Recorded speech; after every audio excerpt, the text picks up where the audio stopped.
The next question is about annulment and was sent to us by Norlito de Ligero. Here is what he had to say. What God therefore has joined together, let no man put asunder. Mark 10 verse 9. These words in the gospel imply that marriage is indissoluble. Neither annulment nor legal separation nor divorce lives to this gospel standard on marriage. But the Catholic Church allowed annulment, and this is quite puzzling to me. They say that anyway, the process is too strict, too long, and too costly, so anyone who wishes to file an annulment will be discouraged.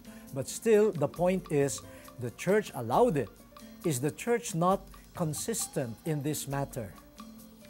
So, thank you very much for sending in this question about annulment.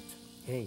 First of all, we have to say that the Church lives by the Word of God.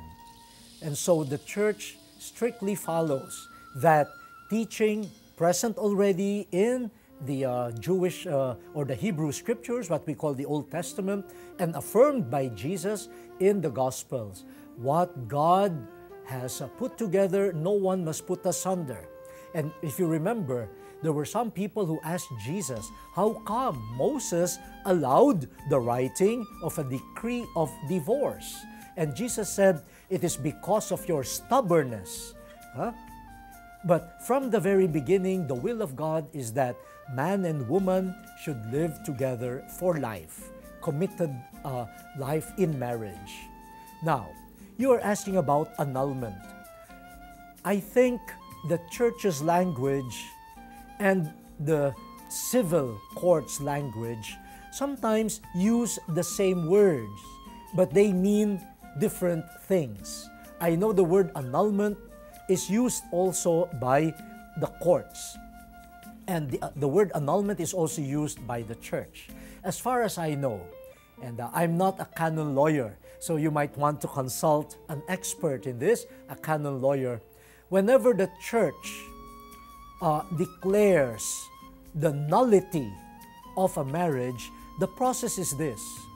The Church tribunal, this is the court of the Church that hears cases of marriages, especially applications for the declaration of nullity. The Church judges will look into the very history of the marriage. And they want to get to the root, sa ugat. Now, the court of the Church wants to establish whether from the very beginning, these two people engaged in a real marriage.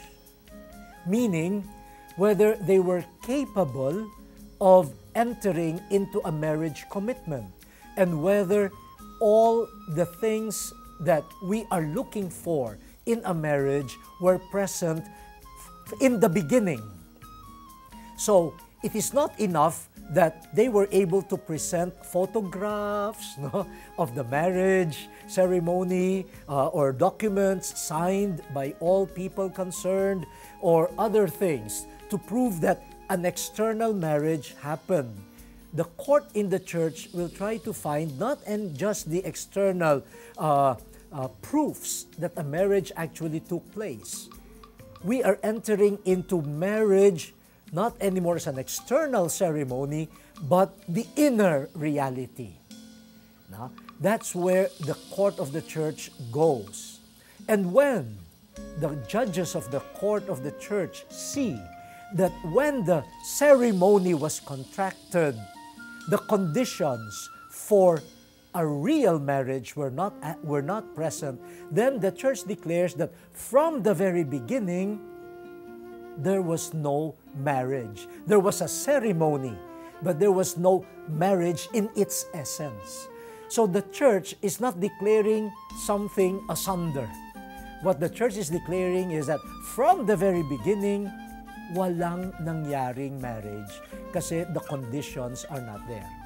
Now, not every case presented to the Church is declared null. In fact, the Church will discover from the very beginning, merong marriage. Nagkaproblema lang kayo along the way. Now, that cannot be declared as null. So, this is quite different from the way the civil or the courts, the civil courts, try to find grounds for annulment.